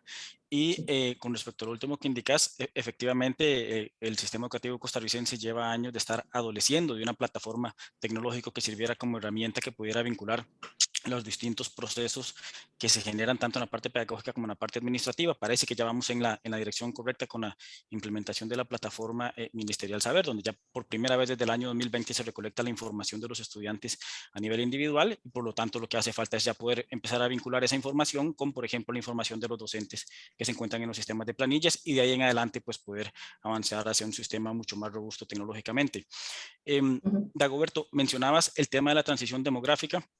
Y muy acertadamente decís que, contrario a lo que se suele creer, en el tema de que las proyecciones dicen que cada vez tenemos una población de 6 a 11 años, o incluso de 11 a 17 años más reducida, algunos lo interpretan como que cada año hay menos matrícula, por lo tanto cada año puede haber menos docentes si nos ahorramos ese costo docente, pero bien indicabas que esto solo aplica así para educación primaria, donde partíamos de una cobertura casi universal, y no así en educación preescolar y en educación secundaria, donde más bien hace una década o 15 años partíamos de coberturas bastante bajas, cercanas incluso al 50-60%, y por lo tanto más bien ahí la matrícula ha venido creciendo en los últimos años y todavía no se puede aprovechar ese bono demográfico de la forma directa en que algunos lo analizan. ¿Cómo ves esto? ¿Cómo ves esto el estado de la educación? Además, a la luz de las restricciones presupuestarias que tiene el presupuesto educativo, que ha venido decreciendo con respecto al Producto Interno Bruto en los últimos años y que ya no permite crecer en áreas estratégicas del sector. Bueno, para nosotros es sumamente preocupante este tema de la reducción en la inversión en educación por varias líneas. Yo incluso no excluiría a primaria de este tema, digamos, de la contratación, porque, por ejemplo, podemos plantear como país la necesidad de fortalecer el segundo idioma. Yo creo que está clarísimo, y no solo me refiero a inglés, ¿verdad? Francés, italiano, mandarín, pero para eso se requieren docentes. Si quisiéramos, por ejemplo, pensemos en un momento en ampliar una lección adicional de un segundo idioma, ¿cuánto dinero nos costaría eso? ¿Verdad? Entonces, creo que nadie duda de la importancia de la enseñanza de ese segundo idioma, así como muchos también creen en la necesidad de fortalecer la educación técnica, pero ¿cuánto nos cuesta seguir apuntando a esos temas estratégicos, ¿verdad? Currículo completo en primaria. Hace un momento lo mencioné, pero son muchos centros educativos los que siguen operando sin ofrecer ese currículum. ¿Será que tenemos que mantenernos en esa línea? Hay experiencias interesantes como las escuelas laboratorios que se van a analizar para esta nueva edición del informe, pero creo que como país hoy la educación ha perdido la prioridad que históricamente hace una década había recuperado cuando se empezó a incrementar la prioridad macroeconómica en esos temas. Tenemos que tener claro que con solo ahorros no nos va a alcanzar para superar los desafíos que hoy tenemos. Y es de ahí donde surge esta preocupación. No podemos atribuirle todo al ministerio. Por ejemplo, la red de centros educativos conectados, como bien has señalado vos, Andrés, en otro momento, ¿verdad? Que depende de múltiples actores. Pero ahí creo que solo ahorrando o tratando de mejorar la gestión de los recursos no alcanzaría. Entonces tenemos que pensar también estratégicamente si queremos avanzar hacia una escuela del siglo XXI, en cuáles son esos puntos medulares donde tenemos que invertir, priorizar para alcanzar mejores resultados. Gracias, Dagoberto. Sí, y efectivamente, con respecto a lo que mencionas, los centros educativos tienen muchas necesidades y el tema de la conectividad es una de las más sentidas, el tema del equipamiento tecnológico para acceder a ellos también, y se hizo más notorio aún con la pandemia. Y el ministerio trató de implementar algunas políticas en alianzas con otros ministerios, otras instituciones de gobierno para tratar de llevarlo, pero pareciera que el tema de la infraestructura continúa siendo un rezago muy importante al cual vamos avanzando mucho más lentamente que con respecto a las demás políticas. Y algunos autores pues han demostrado que por lo menos tener esa infraestructura educativa de calidad, aunque no se encuentre completamente equipada o que no se encuentre con una conectividad adecuada, ya es algo que podría aportar. Entonces, con esto lo que quiero decir es que efectivamente hoy estamos centrándonos en algunos de las variables que Melissa nos ha mostrado, pero esto es ciertamente un tema multifactorial que debe abordarse de forma integral y así debiera quedar plasmado en las políticas públicas, no políticas aisladas que cada una se va implementando de forma aislada y que no tienen una relación integral entre ellas. Melissa, voy a aprovechar para hacerte un par de consultas que las voy a vincular, que están en este momento en el chat y tienen que ver con el modelo estadístico.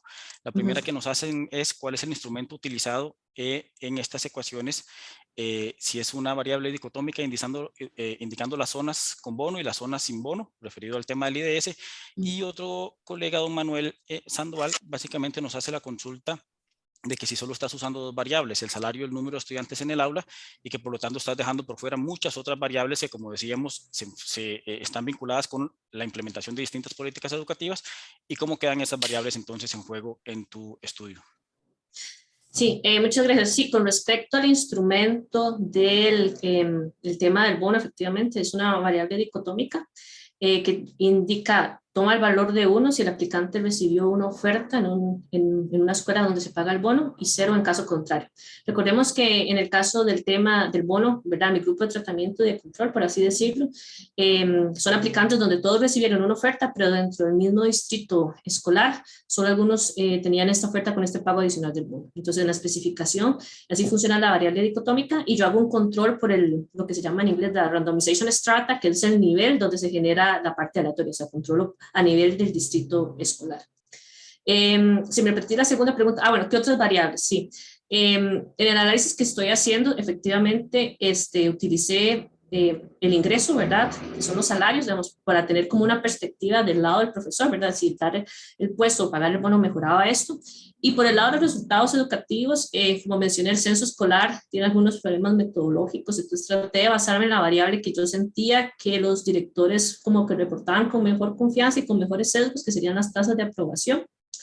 En el capítulo 3 también utilicé la variable de deserción escolar y ahí están los resultados. Adicionalmente, el paper tiene una variable que se llama movilidad, que básicamente lo que indica es, por ejemplo, si los profesores deciden ir saltando de escuela o no, espero tener el puesto en propiedad, pero me pareció que esta variable era bastante mecánica, ¿verdad? Porque tenés un puesto en propiedad, te mueves y como dice Dagoberto, después de 2 años los profesores pueden moverse a donde quieran, entonces obviamente no pude extraer mucho más de la interpretación del gráfico, pero sí se hizo. Traté de utilizar también variables de conflicto, ¿verdad? De alguna forma, como de forma indirecta, mejorar si al menos a nivel de la escuela se reducían los conflictos entre estudiantes, profesores y etcétera. Pero esta variable realmente lo que encontré es que tiene muchos problemas a la hora de reportar. Sí, creo que ya esto ha salido con el tema recientemente del bullying y lo que ha pasado en el MEP, ¿verdad? En las últimas semanas. Es una variable que no está muy bien reportada, siendo de forma transparente. Me parece que falta algún tipo de entrenamiento, de preparación, para que los directores estén mejor preparados para reportar este tipo de variables. Entonces, en este caso no encontré diferencia entre los grupos de tratamiento y de control, pero creo que se debe a que la calidad de la variable no es tan buena. Y no sé si hay alguna otra variable que tenían en mente, pero bueno, si la tienen en mente y existe, escríbanme y con gusto la puedo considerar. Pero esas fue básicamente las que usé. Gracias, Melissa. Sí, efectivamente el censo escolar que implementa el Ministerio de Educación Pública desde hace varias décadas, pues tiene sus limitaciones, pero también ha tenido sus virtudes, ¿verdad? Se empezó a implementar en un momento, cerca de la década de los 80, finales de los 70, donde la presencia de sistemas informáticos no era lo habitual, y ahora pues esta migración que se está haciendo en plataformas tecnológicas pareciera que pudiera solventarlo. De hecho, desde 2020 ya el MEP implementa lo que se conoce como el sistema de alerta temprana, donde básicamente se automatiza el proceso a través del cual el centro educativo, el docente o el director activan una alerta enfocada en un estudiante y por lo tanto se genera el tratamiento adecuado dependiendo del tipo de alerta que se genere. Pareciera que es data que pudieras explorar eventualmente para tus investigaciones. Dagoberto, no sé si me aventuro acá a preguntarte algo que tal vez están apenas comenzando a analizar en el estado de la educación, pero en materia de diseño de incentivos salariales, en materia de contratación docente, ¿cómo ven la aprobación de la Ley de Empleo Público como un proceso de mejora continua que pueda ser implementada desde el Ministerio de Educación Pública? Bueno, Andrés, como vos decís, ese es un tema que está por analizarse. Sin embargo, puedo referir a investigaciones que hemos trabajado en otros momentos relacionados justamente con el tema de la estructura salarial. En aquel momento, cuando nosotros quisimos abordar el tema, pensábamos que existía una enorme cantidad de incentivos para el personal docente. Ya cuando empezamos a trabajar de la mano con la Dirección de Planificación, con Recursos Humanos, empezamos a separar que habían ampliaciones de jornada, que habían recargos y algunos pocos incentivos, que ya como mencionó Melissa, algunos muy similares a los que tiene el resto de los países latinoamericanos, como el IDS.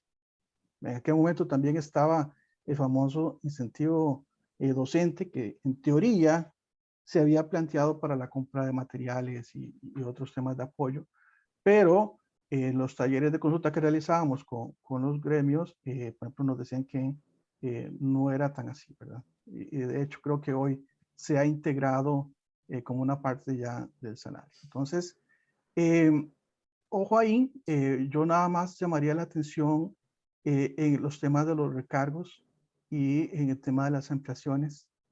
Desde algunas ópticas, y aquí planteo lo que nos dicen otros actores, hay todo un tema de que los docentes buscan mejorar su condición salarial a través de ellos, pero podría tener un efecto adverso en temas de la calidad de la enseñanza. Es decir, si Dagoberto Murillo, el docente, trabaja en una jornada y desea aceptar un recargo administrativo, de repente ya no va a quedar tanto tiempo para la planificación de las lecciones y entonces tendría que asumir muchos roles, que ya sabemos que son bastantes, de esas tareas docentes en horarios nocturnos, ¿verdad? Entonces, hay una disyuntiva ahí entre tratar de generar o esas alternativas para mejorar las condiciones salariales que hoy tienen los docentes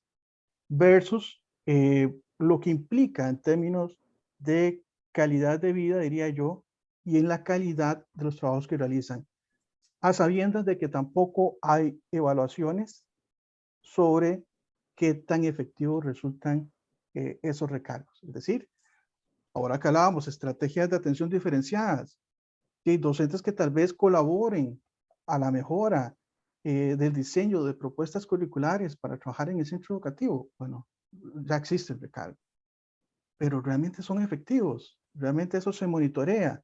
Y ahí viene esa gran interrogante. Y si no es así, ¿cómo ponerlos a funcionar? ¿Verdad? Porque de acuerdo a lo que uno lee y encuentra, dirían, ya ahí sí, eso así debe ser. Tiene que existir esa figura que apoye a los docentes en esos procesos. Lo otro, a lo cual también tenemos que tener mucha claridad, es esa ausencia de incentivos que premien el buen trabajo, ¿verdad? Es decir, me desempeño correctamente o Dagoberto Murillo no hace el trabajo de la manera adecuada, pero le pagan exactamente lo mismo que aquel docente que sí se esforzó, que se esmeró, que bueno, es una labor diferenciada y que lo distingue en ese centro. A la larga, yo creo que eso tiene también efectos negativos, debido a que ese otro docente que se esmeró tanto podría perder en alguna medida la motivación, ¿verdad? Entonces, son muchos elementos los que hay que considerar en este tema de la estructura salarial, y yo creo que deberíamos en su momento avanzar hacia una discusión donde se obtengan incentivos de tercera generación, ¿verdad? Como ya empiezan a aplicar otros países que están más en función de ese desempeño y que realmente premian la buena labor del docente. Gracias, Dagoberto. Melissa, terminaste la presentación mencionando las evaluaciones controladas aleatorias como una posibilidad muy real y muy robusta para evaluar políticas públicas. Estas usualmente han tenido la crítica pues, de que son muy caras y que usualmente su impacto no puede extrapolarse más allá de las muestras usualmente reducidas o las poblaciones reducidas sobre las cuales se implementan. Acá nos consulta don Eduardo Monge si pudieras referirte, si conoces, a experiencias de implementaciones de evaluaciones aleatorias controladas en otros países que se relacionen con la temática que has expuesto acá. Y yo te agregaría la pregunta de si puedes recomendar alguna otra temática en la cual pareciera factible implementar ese tipo de evaluaciones acá en Costa Rica. Sí, bueno, algo importante, Andrés, de mencionar es que, y algo que es para mí pilar en mi investigación y en general, algo que debería ser pilar de la educación en general y de políticas públicas, es que no podemos medir, no podemos mejorar lo que no se puede medir, ¿verdad? Y eso es algo que nos falta. Podemos pensar en algún momento, como mencionaba, sí, la implementación de este tipo de experimentos tiene una inversión inicial alta, pero si vos pensás en implementar, como por ejemplo, sigamos con el ejemplo de dar educación financiera a los estudiantes de primaria y secundaria, implementarlo sin tener idea de cuál metodología funciona mejor o si va a tener un efecto a largo plazo, le va a salir mucho más costoso al país que hacer una inversión inicial para tratar de definir cuál sería la mejor metodología o si realmente tendría un impacto o no en los estudiantes. En el caso de los experimentos, lo que puedo mencionar es, por ejemplo, en el caso de contratación docente, bueno, claramente como indiqué, no hay a nivel internacional literatura que de forma aleatoria de contratos. Hay algunas cosas que se hicieron con ONGs y algunos tipos de contratos en países como en África, pero realmente algo como un puesto permanente por vida no existe. O sea, y creo que esa es una de las contribuciones de mis papers a la literatura internacional, ¿verdad? Por el tema claramente de que no podemos de forma aleatoria ofrecer un contrato de por vida a alguien, no existe. En el caso del tamaño del aula, sí. De hecho, desde los años 90 en Estados Unidos existe el Tennessee Star Project, que básicamente de forma aleatoria ocurrió un experimento donde algunas aulas habían más o menos estudiantes y básicamente encuentran los mismos resultados que nosotros encontramos para secundaria. O sea, el tamaño de clase tiene un impacto sobre los resultados educativos. No sé si me hace falta algo más de lo que comentaste, pero sí, bueno, en el caso de contratación docente no hay experimentos, en el caso de Star Project sí, viene desde los años 90 en Estados Unidos y me parece que hay algunos otros experimentos en otros países por ahí. Gracias, Melissa. Dagoberto, aquí don Carlos Solís nos hace una pregunta que está referida a las diversas bases de datos que hay en el país. Y es básicamente, ¿consideran ustedes que los distritos escolares deban asimilarse a la división territorial administrativa y esa relación que tenemos, ¿verdad?, con la rectoría del INEC definiendo las poblaciones territoriales a analizar y lo que otras instituciones del sector público definen como sus regiones, que es distinta en salud, que es distinta en educación? ¿Qué opina el Estado de la Educación al respecto? Vean, ese es todo un tema. Y nosotros en su momento, por ejemplo, analizábamos la composición de los circuitos escolares en relación a la cantidad de centros que tenían, pensando un poco en la labor que realizaban otros actores como supervisores, asesores pedagógicos, repensando, digamos, en ese apoyo que darían eventualmente a los directores de centro educativo, en el caso de los supervisores, y a los docentes en el caso de los asesores. Aunque somos un país realmente pequeño, la diversidad que encontramos es muy amplia. Es decir, hay circuitos escolares relativamente pequeños geográficamente, pero con muchos centros educativos que implican una carga distinta para ese tipo de funciones versus, por ejemplo, lo que encontramos en direcciones regionales como Grande de Terraba o Sula, donde los circuitos tienen una amplia extensión geográfica y vamos a ver, y pocos centros. Entonces, usted para poder visitar los centros escolares, resulta que ella va a ocupar todo un día para desplazarse en un centro educativo y solo podrá visitar ese, no más. Si está dentro del gran área metropolitana, probablemente puede hacer una visita varias veces. Entonces, yo lo que quiero nada más sintetizar con eso es que debería repensarse en términos de estructura cuál sería la mejor forma de brindar ese acompañamiento a los directores, a las personas directoras y a los docentes. Es decir, creo que no es viable cuando estamos hablando de que una persona supervisora tenga, por ejemplo, que atender hasta 40 centros educativos con distintas modalidades y a veces esa extensión geográfica es muy amplia. Entonces, con eso, para responder a la pregunta, creo que la división administrativa podría no ser la solución, ¿verdad? Porque a veces esa división administrativa es un límite imaginario, pero resulta que las vías de acceso a ese centro educativo son mejores hacia otro distrito donde está ubicado la dirección regional o la supervisión. Entonces creo que ahí son elementos que deben tomarse en cuenta a la hora del tema de la planificación, de cómo se realiza esa gestión, ¿verdad? Entonces, lo otro que uno podría señalar en esta línea y es que a través de la pandemia, el peor error que podemos cometer es volvernos a la versión del 2019. Tenemos que empezar a generar cambios. Y es cómo podemos brindar un acompañamiento distinto hoy que hemos avanzado, por ejemplo, por lo menos en la exposición y conocimiento de algunas plataformas tecnológicas, ¿verdad? Entonces, para poder brindar ese tipo de acompañamiento. No que sustituya la parte presencial, sino cómo complementarlo. Y yo creo que ahí, si nos referimos al tema de la gestión, es importante también valorarlo. Gracias, Dagoberto. Melissa, aquí tenemos 3 preguntas finales que voy a combinar en una para que hagas una respuesta integral. Lo primero, don Jorge Andrés Quesada nos dice que si consideras pertinente agregar al modelo las variables de gestión, administración del centro educativo y qué indicadores podrían ser pertinentes, posiblemente vinculado o relacionado con la calidad o las diferencias que hay en la administración de los directores de cada centro educativo, la relación que existe entre el director y el personal docente y el personal administrativo, y si pudieras contextualizar un poco la relación docente-estudiante dentro de tu modelo. Doña Valeria Lentini te felicita por el trabajo y agrega una recomendación, dice que el lugar de origen del docente suele estar relacionado con su elección del puesto de trabajo, si pudieras referirte al respecto. Y por último nos consultan que dónde estará publicado tu paper, si estará publicado o no, si pudieras responderlo de nuevo. Gracias, Melissa.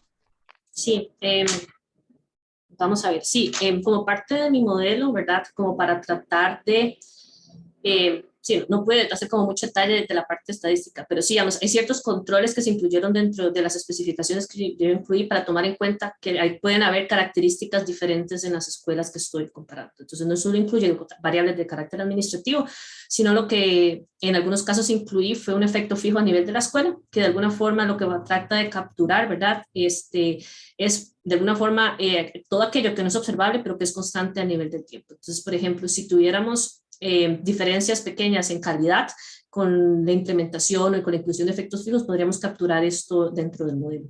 Asimismo, también se incluyeron, por ejemplo, dentro de la especificación, la tendencia, por ejemplo, cuando analizo tasas de aprobación, yo incluyo dentro del modelo cuál es la tendencia antes de que el profesor llegue a la escuela, para estar segura que las diferencias que observo no son porque estoy comparando escuelas y bueno, manzanas y peras, ¿verdad?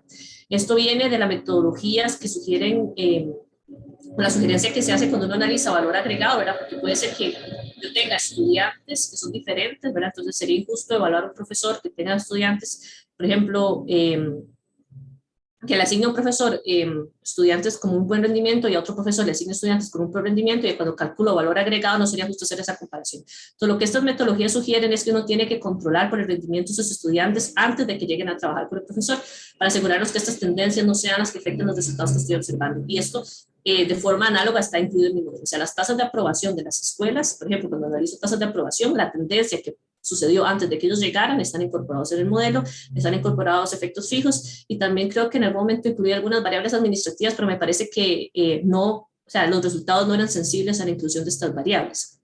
En el caso del origen del docente, sí, vamos a ver, hay un tema ahí interesante que ya es más de diseño de política, que el servicio civil tiene que ver cómo lidia con esta parte o cómo resuelve esta parte del hecho de que al no poder escoger escuelas específicas, los profesores pueden terminar recibiendo un trabajo bastante lejos, ¿verdad?, de donde ellos querían trabajar, porque lo que escogen son circuitos escolares, ¿verdad? Como el ejemplo que puse anteriormente, un circuito escolar puede cubrir incluso 10 distritos administrativos, y esto es una problemática. Entonces, lo que uno ve en estos casos es que al final la forma en que funciona el algoritmo no te garantiza necesariamente que vas a tener una oferta de trabajo cerca de donde vivís, a excepción de que seas un aplicante sumamente bueno, y entonces, como en el orden de prioridad estás primero, pues sí, posiblemente termines cerca donde estés trabajando. Y esto es un tema más metodológico que el servicio civil debería ver de cómo resuelve para capturar mejor las preferencias de los profesores. Y esto contribuye al problema que ya se había mencionado anteriormente, de que, bueno, aceptamos un puesto en propiedad en cualquier lado, me voy a Limón, a una zona rural, pero 2 años después, o apenas puedo, pido una transferencia y vuelvo a dejar ese puesto abandonado. Y esto es algo que ya por los hacedores de política pública y la gente del servicio civil tiene que considerar para ver cómo se resuelve. En relación con la publicación de los papers, sí, estoy trabajando en publicarlos en este momento. Estos procesos son lentos. Yo sé que tal vez el público en general no tiene como una idea clara sobre esto, pero usualmente uno termina publicando las tesis de doctorado 2 o 3 años después de que se graduó, ¿verdad? Porque, bueno, siempre hay mejoras, siempre vas a conferencias internacionales, obtienes feedback adicional y por ahí se toma un poco más de tiempo para la publicación. Pero en caso de que alguien esté interesado en leer la tesis propiamente, yo con gusto, manteniendo pues que la mantengan de forma confidencial hasta que sea publicada, yo les puedo mandar una copia de la tesis de doctorado si me escriben al correo que les indiqué anteriormente. Gracias, Melissa. De momento no tenemos más preguntas y creo que es un buen momento para ir haciendo el cierre. Me parece que el tema ha estado sumamente interesante, especialmente considerando que del presupuesto del Ministerio de Educación Pública estamos hablando que el 80 al 83% se destina al tema de las remuneraciones, excluyendo por supuesto las transferencias a las universidades estatales. Les agradecería a los dos si pudieran hacer un cierre de máximo 3 minutos. Tal vez comenzamos por Dagoberto y finalizamos con Melissa. Bueno, creo que hoy los resultados de Melissa nos ponen en contexto, nos ponen diversos ámbitos donde como país necesitamos avanzar. Insisto, muchas discusiones no son de ahora, vienen ya décadas atrás, pero como país hemos avanzado muy lento en la toma de decisiones, y realmente si queremos insertarnos de manera exitosa en esa sociedad de conocimiento y de cara a este fin del bono demográfico que planteaba, vamos a ocupar cambios más acelerados, ¿verdad? Y pensar con sentido estratégico, es decir, cuáles de estos ámbitos que hemos conversado hoy será importante incorporar en la agenda política en los próximos años. No hay duda que tenemos que repensar sobre el tema del tamaño de las aulas. Señalaba que hay avances en materia de contratación con las pruebas de idoneidad, pero hay un elemento fundamental en el cual también necesitamos hacer una corrida hacia adelante, que es en ese acompañamiento al docente. Es decir, recuerden que las políticas en educación, tras de que las aprobamos de manera lenta, van a brindar resultados muchos años después, ¿verdad? Entonces, aunque contratemos hoy nuevos docentes bajo un nuevo esquema, lo cierto es que tenemos un grupo muy importante que ya había ingresado al magisterio con el esquema anterior. Entonces, evaluación formativa fundamental para plantear una política de desarrollo profesional también de largo plazo. Entonces, lo dejaría por ahí, Andrés. Gracias, Dagoberto. Adelante, Melissa. Sí, bueno, me gustaría acotar que, bueno, a pesar de estos resultados, realmente yo no estoy, ¿verdad?, ni en favor ni en contra de tomar ninguna dirección. Cuando uno es investigador, realmente lo que uno quiere es presentar los hechos y a partir de ahí decir, por ejemplo, no estoy en contra de que se hagan contratos permanentes o no estoy en contra de que las aulas sean más grandes o más pequeñas, pero sí es importante que los criterios técnicos se tomen en cuenta a la hora de tomar este tipo de decisiones, ¿verdad? Ya los hacedores de política pública son los que van a tener que tener esas discusiones, pero por ejemplo, no podemos tener aulas más grandes sin tomar en cuenta que eso puede tener un impacto sobre las tasas de aprobación. Entonces, habría que pensar en mecanismos, por ejemplo, de cómo se pueden compensar por ejemplo, el impacto que se tendría en tasas de aprobación si mantenemos grupos más grandes. Y puede ser que salgan otras estrategias que permitan hacerlo de esta forma. Como mencioné anteriormente, mi bandera en general es que usted, en general, en cualquier tema de política pública, no se puede mejorar lo que no se puede medir. Y creo que tenemos muchos años en educación donde requerimos mejorar el acceso a datos para tener mediciones más precisas sobre políticas públicas relevantes en educación para el país. Algo interesante, ¿verdad? Cuando yo hice mi tesis de doctorado, la gente me preguntaba, bueno, pero ¿por qué trabajar con datos de Costa Rica si hay datos 1000 veces mejores en Chile, en Estados Unidos y en el mundo? Entonces ya, pero es que si yo no soy la primera, ¿quién va a ser? ¿Quién va a tratar de hacer inferencia causal con las últimas técnicas en educación si nadie lo está haciendo, ¿verdad? Tenemos una barrera ahí que el Estado de la Educación, ¿verdad?, con los recursos que ha tenido disponibles ha tratado de ir empujando, pero ocupamos más gente, como el Estado de la Educación, como doña Valeria Lentini, como vos, Andrés, que nos sentemos a trabajar en estos temas, en tratar de ver cuáles son las últimas técnicas en mejorar los datos, porque si no somos los primeros en tratar de hacerlo, ¿verdad?, entonces nunca vamos a poder mejorar de la forma técnica en que se analizan las políticas públicas del país. Claramente el estudio y la tesis tienen algunas limitaciones, pero les aseguro que las técnicas empleadas es lo que está en la frontera del conocimiento y nada más necesitamos trabajar en mejorar los datos para tener pues un poco más de robustez sobre lo que ya encontré. Y espero que esto sirva entonces solo como un primer paso, como un intento de trabajar con lo que había, pero que abra la puerta para que más investigadores en educación nos juntemos a pensar en mejores estrategias para evaluar políticas antes de implementarlas. Como mencioné antes con los experimentos, sí, hay una inversión inicial que hay que hacer, pero no podemos mantener, por ejemplo, un programa de educación financiera por 10 años pagando profesores adicionales, pagando recursos adicionales y después de 10 años darnos cuenta que no funcionó. Eso sería mucho más caro que hacer una inversión inicial para tratar de entender cuáles son las mejores metodologías. Por ejemplo, sigo con el ejemplo de educación financiera, para llegar a dar formación financiera a estudiantes de primaria y secundaria, por ejemplo. Entonces, hay que cambiar un poco el chip de decir, sí, la inversión inicial es alta y posiblemente va a ser bastante alta, pero va a salir mucho más caro seguir implementando políticas donde no tenemos claro si funcionan o no, o si simplemente nos basamos en resultados de otros países. O sea, yo creo que Costa Rica se merece investigación con los datos y con la información y con los recursos que tenemos acá para estar seguros de que lo que se está implementando de forma correcta. Y eso sería. Muchas gracias. Gracias, Melissa. Agradecerte de nuevo por la presentación, felicitarte por la obtención del doctorado en economía. Ha sido muy enriquecedor la información que has traído acá de vuelta a Costa Rica. Agradecerle a Dagoberto también por los comentarios que ha realizado a nombre del Estado de la Educación acá en este panel. Han sido sumamente enriquecedores para la conversación. Y agradecerle a todos los que nos acompañaron en esta transmisión. Con esto cerramos la segunda actividad de diálogos de la Academia de Centroamérica. Que tengan un buen día. Muchas gracias, Andrés. Hasta luego.